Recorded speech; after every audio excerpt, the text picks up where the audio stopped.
박정인의 정치평론. 시사 프로 대한민국의 해악이 되고 있지 않은가.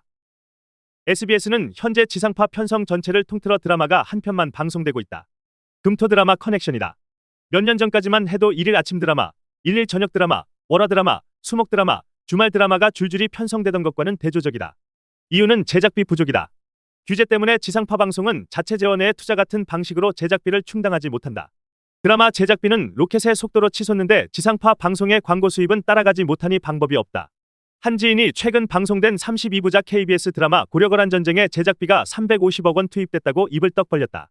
32부작 드라마에 350억 원이면 엄청 헐값에 제작한 거라고 설명해주자 믿지 못하는 표정이었다. 개울같은 압록강과 동네 깡패 싸움 같은 전쟁 장면이 다 이유가 있고 출연진에 잘나가는 젊은 배우가 한 명도 없다는 사실을 지적하자 그제서야 의심을 거뒀다. 최근 히트를 친 드라마 눈물의 여왕의 제작비가 400억 원 투입됐다고 추측하는 기사를 봤다. 16부작이니 편당 25억 원이다. 8년 전 화려한 스케일과 송중기, 송혜교 같은 대스타 캐스팅으로 대박을 친 태양의 후예가 130억 원에 제작됐다는 사실이 믿어지지 않을 만큼 드라마 제작비 상승각은 가파르다. 드라마 정도는 아니지만 예능 프로그램 제작비도 만만치 않다. 요즘은 러닝맨 같은 류의 예능 프로그램을 제작하려면 카메라가 100대 넘게 투입된다. 다큐멘터리는 오래전부터 방송사의 천덕꾸러기가 돼버렸으니 길게 언급할 것도 없다. 제대로 된 다큐멘터리 한 편 제작하는 데 드는 비용은 천차만별인데 완성된 프로그램에 붙는 광고는 미미하다. 자연히 요즘 방송 프로그램들은 스튜디오에 앉아서 입으로 하는 쪽으로 옮겨가고 있다. 특히 시사토론이 낮 시간을 책임지는 주요 프로그램으로 자리 잡은 지 꽤 됐다. 시사 홍수라고 불러도 과장이 아닐 정도다. 이유는 간단하다. 제작비가 저렴하기 때문이다. 주요 신문사 정치부장이 부모님을 뵈러 갔더니 80 넘은 어머니가 아들에게 일장 훈시를 했다고 한다. 요즘 윤석열 대통령은 왜 그렇게 도이치모터스 수사에 신경질적이라니? 그게 이런저런 경위로 이런저런 일이 벌어진 건데 솔직하게 털어놓고 국민의 심판을 받아야지. 너희 신문은 이런 걸 비판하지는 못하고 도대체 제대로 쓰는 기사가 없어. 쏟아지는 시사 프로그램이 하루 종일 TV를 시청하는 노모에게 생활에 필요한 중요 정보를 적절히 제공했다고 해야 할지 아니면 어머니가 과잉 정보에 피해를 입고 계시다고 해야 할지 난감하다. 제작비 절감의 정점에는 뉴스가 있다. 어느 방송사든 가장 값싸게 만들 수 있는 프로그램이 뉴스다. 일을 하든 안 하든 어차피 월급을 주는 기자들이 만들기 때문이다. 어느 방송사든 뉴스로 돈 버는 일은 불가능에 가깝다. 지상파의 경우 보도본부 한 해 적자가 수백억 원에 이른다. 그래도 종합 편성 의무를 충족하고 언론사로서의 영향력을 유지하려면 적자 덩어리를 끌어안고 갈 수밖에 없다. 적자의 대부분은 기자 인건비다. 기자들이 놀든 일하든 인건비는 나간다. 이왕이면 일하게 해서 프로그램을 만들고 광고를 유치해야 방송사의 이득인 것이다.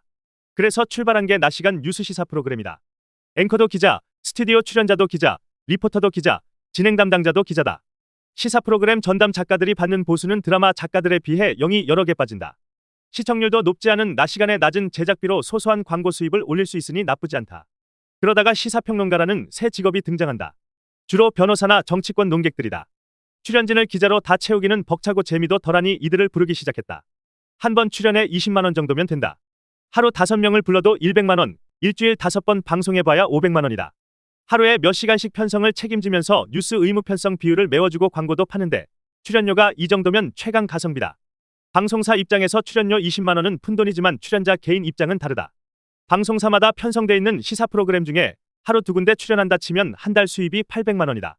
총선에서 떨어진 정치인에게는 사막의 오아시스이고 요즘 법률 시장 분위기를 감안하면 변호사에게도 괜찮은 수입이다. 출마를 위해, 사건 수임을 위해 자기 홍보를 하는 가치는 말할 것도 없다. 서울 광화문 오피스텔에 가면 이런 시사평론가들의 사무실이 여럿 있다. 주 고객인 종편과 뉴스 전문 채널들이 사대문 안에 있기 때문이다. 이들은 서로 사무실뿐 아니라 뉴스와 정보도 공유하면서 효율적인 공생관계를 만들어간다. 정치권의 가십이 이곳에서 확대 재생산되기도 한다. 방송사 직원들이 가장 부담스러워하는 게 출연자 섭외라는 걸 잘 아는 이들도 시사평론가들이다. 한 진영 쪽 평론가를 섭외했는데 반대쪽에 마땅한 상대가 없어 고민인 경우가 흔하다. 그래서 진보 평론가와 보수 평론가가 팀을 이뤄서 아예 짝으로 출연 섭외에 응하기도 한다. 방송사 섭외 담당자는 편해서 좋고 보수와 진보 커플은 출연 기회가 늘어서 좋다. 팀으로 움직이니 과격한 논쟁도 마음대로 연출할 수 있다.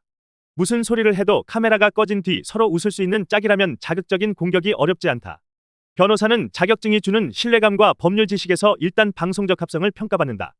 여성이라면 점수가 더 높다. 아무래도 여자 변호사가 남자보다 방송에서는 더 주목받는다. 저렇게 출연을 많이 하면 본업인 변호사 일은 언제 하나 궁금할 수 있다. 아예 변호사 일을 하지 않는 변호사 출연자도 꽤 된다. 소속 로펌에서 방송 출연과 로펌 홍보를 전담해 시사평론이 본업이 되는 것이다. 내용의 품질은 객관적으로 언급하기 어렵다. 시청자마다 호불호가 있을 것이다. 저급한 대담이라도 보는 이가 즐겁고 유익하다고 생각하면 그만이다. 다만 품질을 평가하는 지표는 만들어 볼 수 있을 것이다. 대담의 주제와 사실관계에 대해 출연자가 얼마나 숙지하고 있는가, 주제 분야별로 얼마나 적절한 전문가가 출연하는가, 이런 것들이 지표의 몇 가지 사례다. 앞서 설명한 현황을 보면 현실은 암울하다. 방송사마다 경쟁적으로 시사 프로그램을 편성하다 보니 특정 주제에 대해 출연자가 깊이 있게 고민하고 판단할 시간 따위는 없다.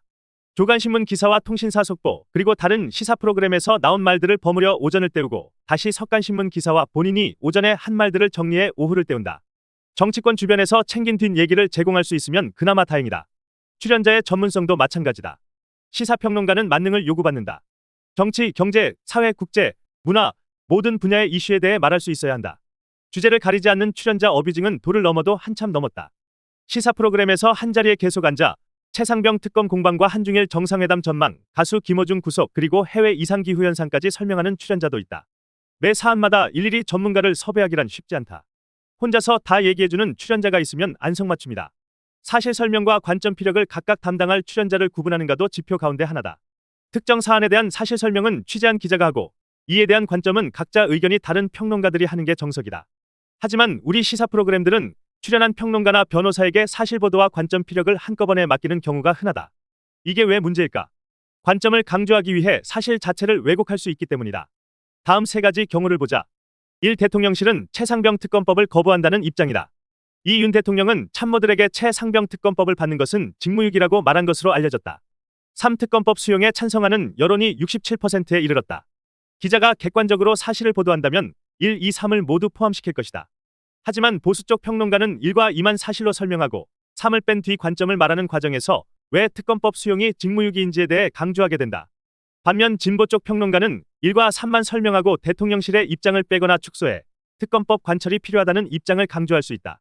기자는 뉴스를 보도할 때 항상 자기가 취재한 사실과 반대되는 정황에 대해서도 충실하게 검토하도록 훈련받는다.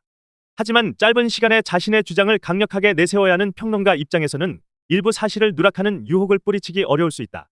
보는 시청자 입장에서도 사실과 관점이 한꺼번에 쏟아질 경우 구분이 어려워 왜곡된 판단을 할 가능성이 있다.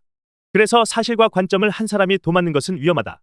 이런 지표들을 종합해볼 때 우리나라 시사 프로그램들은 시청자에게 품질 높은 정보를 제공하고 있다고 보기 어렵다. 정보 시장을 떠도는 이른바 지라시들의 방송판이라고 해도 지나치지 않다. 그러다 보니 정치권이 시사 프로그램의 특성을 악용하는 사례들도 생긴다.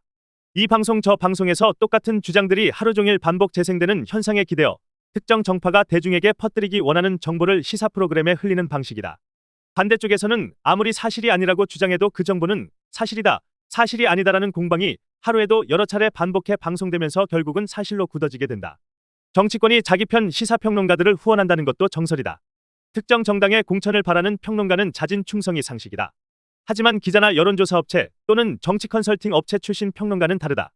각 정당이 챙겨주는 정도에 따라 입장을 바꿀 수 있다. 후원은 뒷돈이나 정치적 이익, 그리고 방송 출연에 필요한 정보 같은 것들이다. 정권이 바뀌어 여당이 야당이 되고 야당이 여당이 되면 평론가 시장도 요동친다. 집권한 세력은 과거 반대편에 섰던 평론가들을 분류해서 이 친구는 좀 심했어라고 낙인 찍곤 했다. 정권 교체 후에 갑자기 방송에서 사라지는 평론가들이 그들이다. 방송사는 정권이 낙인 찍은 평론가에게 계속 출연 기회를 주기 쉽지 않다. 신문과 달리 방송은 인허가 사업이기 때문이다. 시사토론의 백화점이라고 부를 법한 미국의 방송은 프로그램의 품질을 유지하기 위한 여러 가지 장치를 두고 있다. 주제별로 적합한 전문가를 섭외해 전문적인 의견을 구할 수 있게 하는 게 우선 사례다. CNN에서는 게스트 버킹 프로듀서가 그런 역할을 한다. 오랜 기간 축적된 인물 데이터베이스와 전문가로서의 인정 네트워크를 동원해 출연자를 섭외한다. 평론가나 변호사라는 직함으로 온갖 시사를 혼자 다루는 경우는 보기 어렵다. 또 다른 품질 유지 방법은 주간 시사 프로그램의 무게감이다. 미국도 데일리 프로그램에서 그때그때 들어오는 시사 소식들을 분석하지만 아무래도 시사의 중심은 주간 시사 프로그램들이다. ABC의 This Week과 NBC의 Meet the Press, 그리고 CBS의 Face the Nation은 긴 역사와 품격을 자랑하는 주간 정치 시사 프로그램들이다. 일간이 아니라 주간이란 사실은 다루는 정보가 활어가 아니라 선어라는 뜻이다. 정보가 세상에 뜨는 순간 당장 다루기보다는 며칠 시간을 두고 그 정보의 정확성과 파장, 각 정파의 반응들을 지켜본 뒤 종합적인 논의를 추구하는 것이다. 이미 모든 당사자들을 통해 사실관계가 충분히 정리된 뒤 논의가 진행되기 때문에 관점을 내세우기 위해 사실을 축소 과장하거나 왜곡하는 문제를 막을 수 있다. 미국 시사 프로그램도 모두가 완벽한 것만은 아니다. 특히 트럼프 등장 이후 정파적 갈등이 심해지면서 지원 말단의 자극적 소재에 몰두하고 편향성을 노골적으로 드러내는 사례가 크게 늘었다. 상당 부분을 우리 시사 프로그램들이 차용해온 것도 사실이다.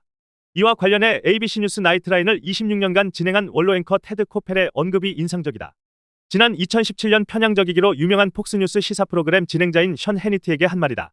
코펠은 생방송 인터뷰를 통해 션 해니티 면전에서 당신은 미국의 해악이 된다. 사실보다 이데올로기가 더 중요하다고 생각하는 사람들을 끌어들이기 때문이라고 말했다. 우리 시사 프로그램은 대한민국의 해악이 되는가? 분명한 건 방송의 특성상 자극이 자극을 부른다는 사실이다. 사실은 재미없고 관점은 흥미롭다. 본질은 덤덤하고 곁다리는 짜릿하다. 전문가는 아니까 말을 조심하고 비전문가는 모르니까 말이 많아진다. 논쟁이 접점을 찾으면 김이 빠지고 싸움으로 번지면 흥이 난다. 이런 이유로 악화가 양화를 구축하면서 이른바 품격 있는 방송은 자꾸 설 자리를 잃어가고 있다. 더 칼럼니스트